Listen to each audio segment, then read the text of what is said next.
Okay. Hey guys, this is Colt from Spit and Tex Upholstery. So I left you off with, we were doing one of these. Remember there's a left and a right? I believe this one's probably the left. What we have tore down is the right. So this is pattern making.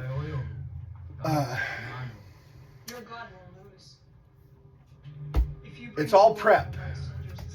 So just be patient. This is real deal. This is what you're going to run into. Every single time, this is what you're going to run into. That's why these are valuable videos. Okay, so remember I told you the gusset, which is this, that runs around the edge of this whole thing. Don't worry about tracing that.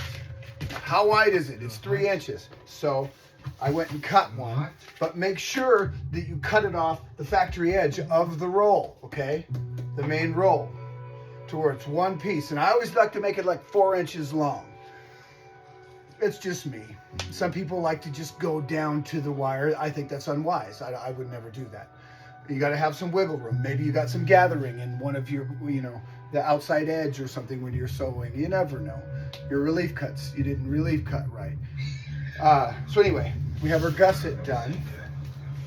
We have another panel that I've ironed. Okay, I've removed the scrim, which we're going to reapply to the new. So what I wanted to tell you about this, about removing this, don't use your steamer to try to take this off, because you'll activate the glue again. It'll be more difficult. Just kind of, just kind of pinch it and pull it and pull it, and get in where you fit in, and it should strip off. Which this one did. I've seen them be tough, like this one here. That's the main panel, and then I called this a channel back. It's really not a channel back per se. A channel back is like a Victorian chair, and they're round like this, and then you stuff them. Okay, you stuff each one. We'll do a video of that, but it's reminiscent of a channel back, but it's in a marine setting. Anybody that's done this knows what I just said. And if you have some leftover foam, it doesn't matter. You want to weight it down. I'll show you that in just a second. And so we're pattern making. Be calm. Don't stress. Don't overthink it. Like I said, you're not building a rocket ship. You're making a chair. Okay? The key elements are lining up the stitch patterns. Okay? Which I was calling channel back, which I'll still call them that. I mean, it's kind of what it looks like, a channel back.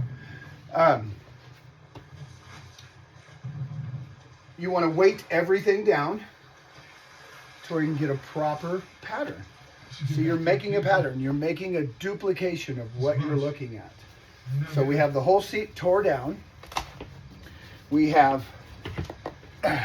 everything steamed out. As you can see how high that is? That's from the steam. That woke that thing up. That's that little piece there. That's that gray back that we're going to keep. Where is that? Around here somewhere. But we're going to keep that. It's this piece right here, this gray piece. Like I said, that's in good shape. So you want to keep the color scheme the same. So you don't have one glaring bright piece and one dim piece over here on the boat, because the owner's going to see that, and when you spend 60 grand on a boat, yeah, there's no such thing as that's good enough.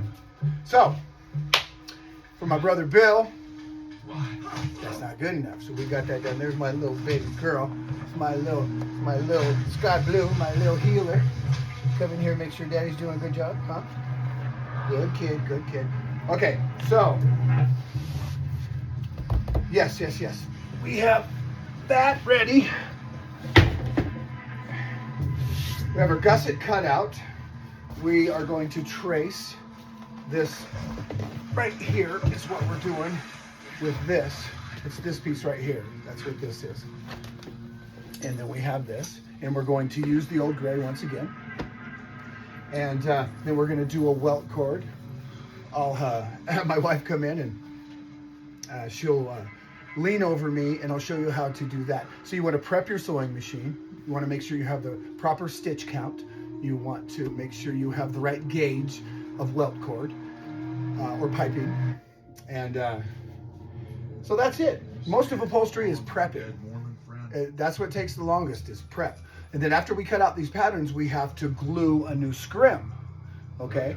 And we talked about different types of scrim, and their densities is all they are, essentially. Some are cheaper, some are more expensive. But you don't always need a high density on a certain application. It depends. I like to go middle of the road with marine, especially when the foam's in this condition. You don't need a real hard one. It'll be bouncy. I wouldn't recommend it. I would go gray. You got the pink that's a higher density. Anyway, so we're about ready to get to this. I'm going to throw you a few shorts, and these will get progressively longer because the rest of this boat's highly complicated. These are little midgies to me. It's nothing. They're you know, they're quick, but they're very rudimentary. Okay, as far as all the principles that are involved in upholstery. You want to be mindful of your stitch count. You want to be mindful of your sew allowance. There's a way to apply your welt cord before you apply an old piece, things like that. So we're going to bleed into that. So thank you for bearing with me. I don't want to kill people, you know, with my videos, but I'm thinking 15, 20 minutes so I can hold your attention. But this is valuable information, and you will see, I assure you. So what we're going to do is we're going to trace this out, and then the key part is this. So for now, that's our first little baby video, okay? And then I have to have my assistant come back in and get over my shoulder because you want to see this. All right. Peace be with you.